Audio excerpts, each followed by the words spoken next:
Salut les amis, salut YouTube, salut à vous, j'espère que vous allez bien, que vous êtes en forme aujourd'hui. Je suis super content de vous parler, puis voilà, ça y est, ça fait 24 heures, officiellement 24 heures, que je n'ai pas du tout ouvert YouTube, que je n'ai pas du tout regardé les vues, les likes, les commentaires.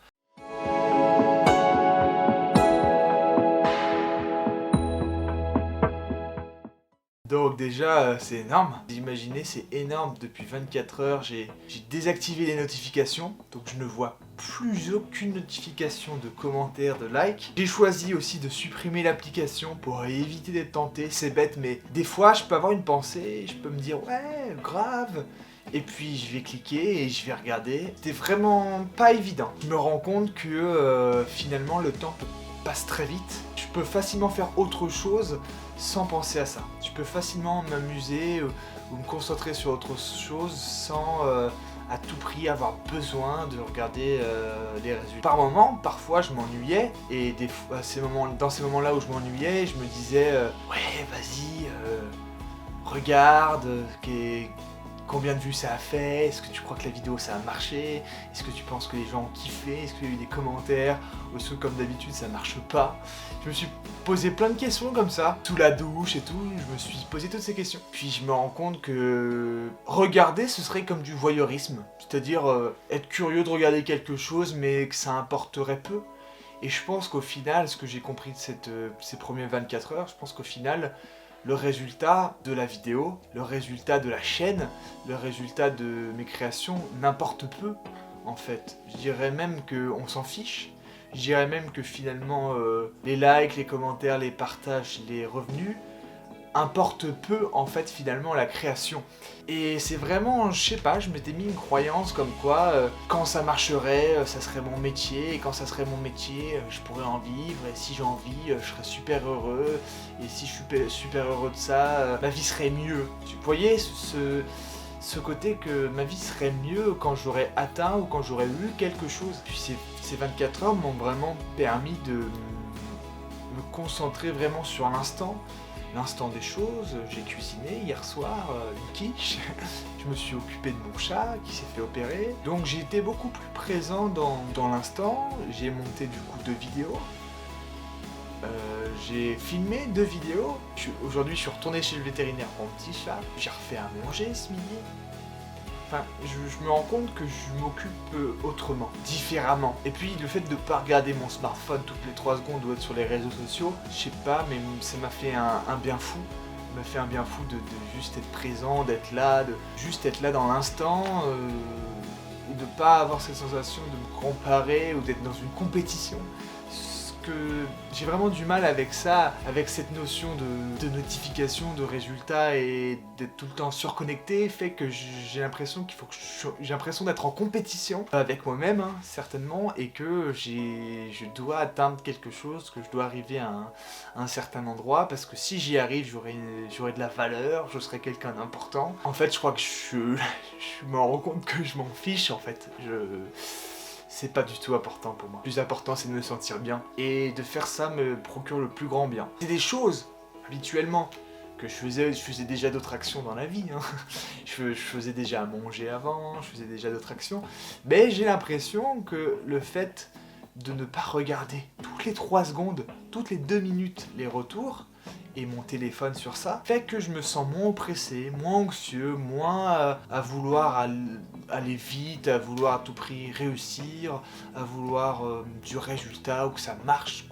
Je pense même pas que ça me rendrait heureux, vraiment. Bien sûr que c'est agréable pour mon ego, qui serait très content que ça réussisse, que ça marche. Et pour mon besoin profond, j'ai pas besoin de réussir ou j'ai pas besoin que ça marche en fait. J'ai besoin de me sentir mieux avec moi. Et puis je voulais vous partager les petites actions que j'ai mis en place. Quand j'ai monté mes vidéos hier, il fallait que je les poste. Et vous savez que quand on les poste sur YouTube, et bah on voit rapidement les statistiques de YouTube Studio et tout ça. Donc j'ai trouvé plusieurs solutions pour pas du tout, parce que le cerveau humain, mon cerveau, il est un peu comme ça, il a tendance à vouloir regarder, un peu curieux. Et fait une première technique, c'est qu'en gros j'ai réduit ma fenêtre. Vous ma fenêtre Google Chrome. Comme ça, je ne vois rien du tout derrière. Je ne vois rien d'autre que juste la page de la vidéo. Donc ça paraît bête, mais c'est vraiment bien parce que si vous êtes en plein écran, vous avez votre fenêtre importation vidéo avec tout ce que vous allez rentrer dedans, et puis derrière, vous avez les retours sur les autres vidéos, votre accueil YouTube Studio, en gros, avec toutes les stats et tout. Et bah, c'est bête, mais quand c'était en grand écran, je fais « Oh non, non, non !» Et quand j'ai commencé, à peine quand j'ai vu ça, j'avais mes lunettes, j'ai pris une autre stratégie, c'est que j'ai enlevé mes lunettes, et j'ai regardé, et en fait, bah, cool, j'ai rien vu, parce que je suis myope. Et après, je me suis dit, bah, à ce moment-là, je vais réduire la fenêtre. Finalement, tout est fait pour qu'on... Je me rends compte, tout est fait pour qu'on regarde ça, quoi, qu'on consomme ça. Donc voilà les deux stratégies que j'ai trouvées pour l'instant. La première, enlever mes lunettes, comme ça, bah, je vois pas du tout ce que je suis en train de faire, ou je vois pas du tout les chiffres. La deuxième, quand parfois, sur mon téléphone ou sur mon iPad, quand je voyais des notifications, je mettais mon coude comme ça, je mettais mon coude pour vraiment pas regarder. C'est pour ça qu'après j'ai enlevé toutes les notifications.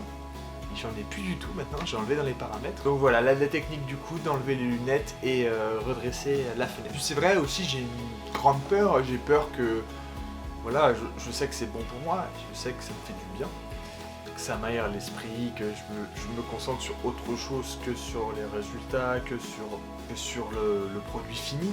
Mais ce que j'ai trop peur, c'est qu'à un moment donné, j'en puisse plus, je cède, et là je me dis, allez, je vais faire un petit tour sur YouTube, j'ai regardé ça. C'est bête, mais je vois ça un peu comme la cigarette, par exemple.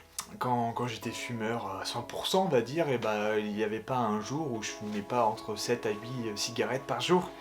Ce que je veux dire, avec YouTube, c'est pareil pour moi. Quand je crée une vidéo, je passe... au moins 6-7 fois à regarder les retours chaque jour. Et ça peut prendre des fois 2-3 minutes, mais je me lève, je regarde les stats, le midi je regarde les stats, je m'ennuie, je regarde les stats, je m'ennuie, je regarde les stats, comme si ma vie allait être meilleure ou plus active s'il y avait ça, quoi, en gros. Mais c'est vrai que j'ai peur, c'est toujours la peur de retomber, de sombrer, de dire « Ah non, mais bon, ça fait partie du jeu, si je cède, je vous le dirai, si... » Par mégarde, j'y passe une minute, je regarderai, mais je sais pas pourquoi, je ressens c'est comme une obsession à vouloir, quoi, à vouloir savoir. Pourquoi je veux savoir à tout prix que les retours, pourquoi je vois les retours? Pour être aimé, pour être validé, pour être reconnu, y a pas besoin de courir. J'ai l'impression que c'est comme les métiers artistiques, les métiers du secteur de la musique ou des choses comme ça, cette sensation de devoir courir après les résultats, après des actions, après des retours financiers. C'est comme si c'était une quête perpétuelle, une course sans fin, au toujours plus, et finalement on se sent jamais satisfait. Moi c'est cette sensation-là que j'ai, que à force de vouloir avoir plus, je pense pas que ça va me satisfaire. Je vais être honnête, si j'ai plus d'abonnés, si j'en ai 15 000, 20 000, 30 000, ce qui serait énorme par rapport à aujourd'hui, j'en ai 13 000, si j'en ai 30 000, dans 10 jours, je ferais « Waouh, mais qu'est-ce qui s'est passé ?» Vraiment, et je serais très heureux. Mais si vous voulez, je pense que je serais heureux, mais au court terme. Comme quand on achète quelque chose, comme si j'achète quelque chose, je suis trop heureux d'avoir un nouveau téléphone, pendant 2-3 jours, « Waouh, c'est nouveau !» et puis après, c'est normal. Je pense que ça serait pareil en fait, ça serait exactement pareil. Donc c'est pour ça que je travaille sur ce côté plus sain, parce que se créer cette habitude que ça peut tout à fait changer ou évoluer, mais c'est pas parce que ça changera dans le bon sens du terme, ou que ça évoluera que je me sentirais mieux. Pas que je me sentirais mieux si je gagnais 2000 € sur YouTube. Bien sûr que c'est plus confortable, c'est cool, puis ça me laisse une grande liberté de créer quand je veux, et que j'aurai une rémunération stable tout en étant indépendant, tout en gérant mon temps. Ouais, c'est cool, mais ça me rendra pas plus heureux. Ça me permettra de payer ce qu'il y a à payer dans la vie de tous les jours, mais je pense pas que je serai plus heureux. Ce qui me rend heureux, finalement, c'est la relation avec moi et comment je gère mon temps, comment j'apprécie chaque instant, comment j'utilise ces instants-là, comment j'utilise ces instants de vide, d'ennui, d'angoisse, comment j'occupe mon esprit, comment je prends soin de moi quand ça va dans tous les sens.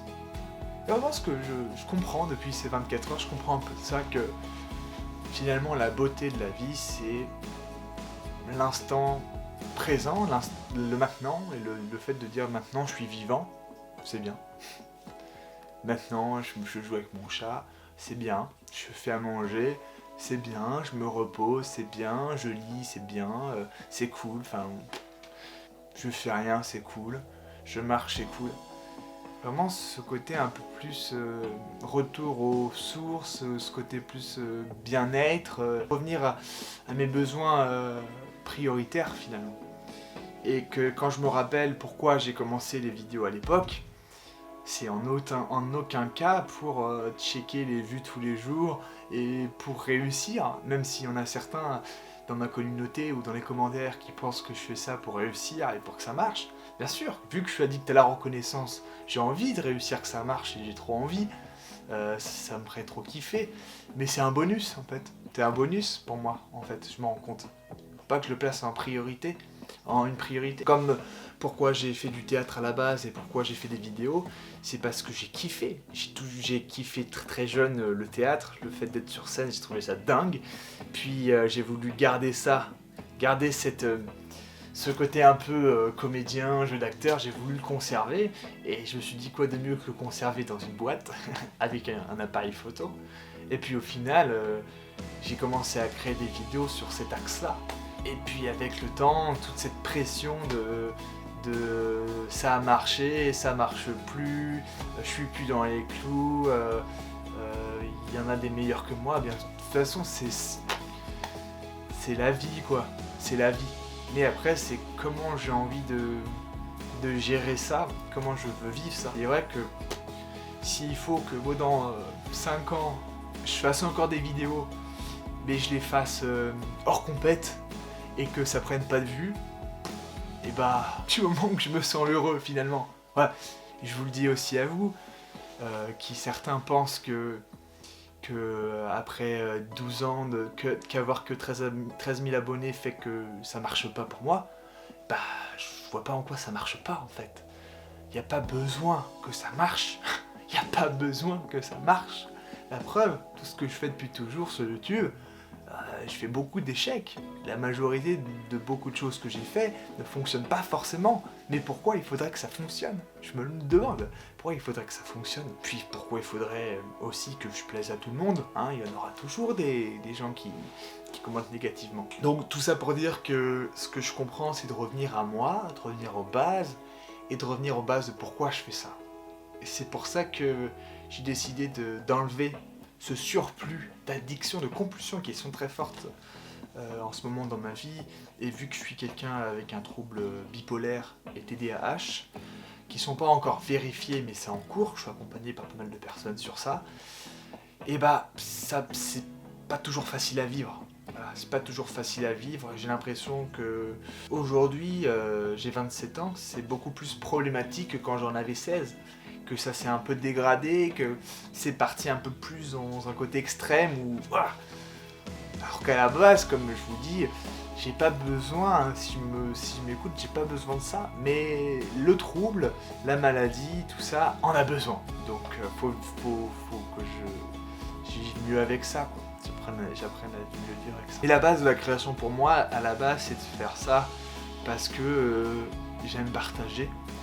J'aime m'exprimer, j'ai plein de choses à dire, et puis je me sens moins seul d'une certaine manière, même si je suis face à une caméra. Je me suis toujours senti plus moi quand je suis face à une caméra que quand je suis face à quelqu'un. Je me suis toujours senti plus vrai quand je suis face à une caméra que quand je suis face à un groupe de personnes. Et puis je me suis toujours senti mieux quand je suis en intimité avec une personne que quand je suis face à 30 000 personnes, ou 30 000, voyons, même pas 30 000, mais quand je suis face à 10 personnes, je suis déjà en PLS. Apprécier chaque instant, tel qu'il est, qu'il soit bien, moins bien. C'est peut-être ça la leçon, vraiment, avoir cette sensation de me créer un petit cocon agréable où je me sens bien et que je suis content d'être là. Donc c'est un peu les retours que je ressens sur ce premier jour. C'est trop cool. Finalement, je me rends compte que 24 heures s'est passé en 3 secondes. Je me rends compte que écouter mes pensées peut faire plus de mal qu'autre chose ou plus me croire que ça avance pas alors que ça avance beaucoup plus vite que ça avance beaucoup plus vite que je le croyais.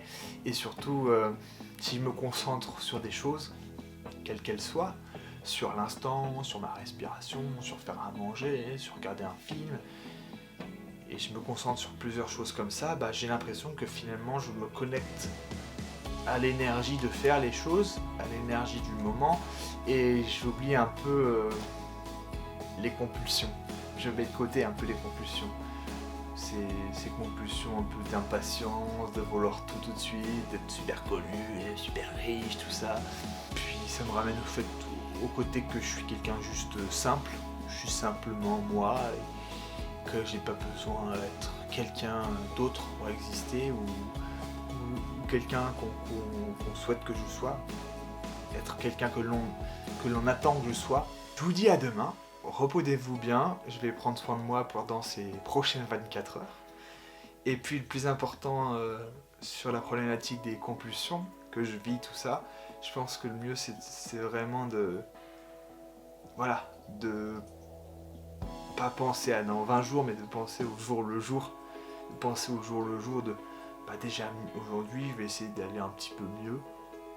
Et de faire attention à moi aujourd'hui, puis demain je vais essayer de faire attention à moi demain, un petit peu mieux, et puis c'est ce côté un peu étape par étape, escalier par escalier, mais un petit peu mieux chaque jour, quoi. On essaye. Allez, je vous dis à demain pour le jour numéro 2, avec plein de choses à vous partager certainement. Et puis merci en tout cas pour ceux qui m'écoutent, passent un bon moment, c'est trop cool, voilà.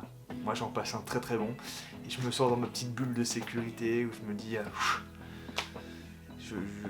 je m'exprime, je suis là, je suis moi. Et puis il y a YouTube, un endroit où les gens peuvent me regarder, mais c'est tout. Je pense qu'au final, je vais vous dire sincèrement, on ne devrait pas avoir de commentaires, de likes, de partages, de vues, de chiffres. On ne devrait pas avoir ça. On devrait juste créer, c'est tout, et partager. Et ceux qui veulent regarder tel créateur, regardent tel créateur, mais voilà, pas besoin d'avoir de chiffres. Ça devient le chiffre transforme un côté qui est à la base un endroit de partage, de kiff en quelque chose de business. Si je peux dire, ça peut être le côté négatif, mais comme dans toute chose, il y a du bon et du moins bon, mais ça peut être le côté un peu moins bon. Allez, à demain les amis, et prenez soin de vous surtout, c'est super important.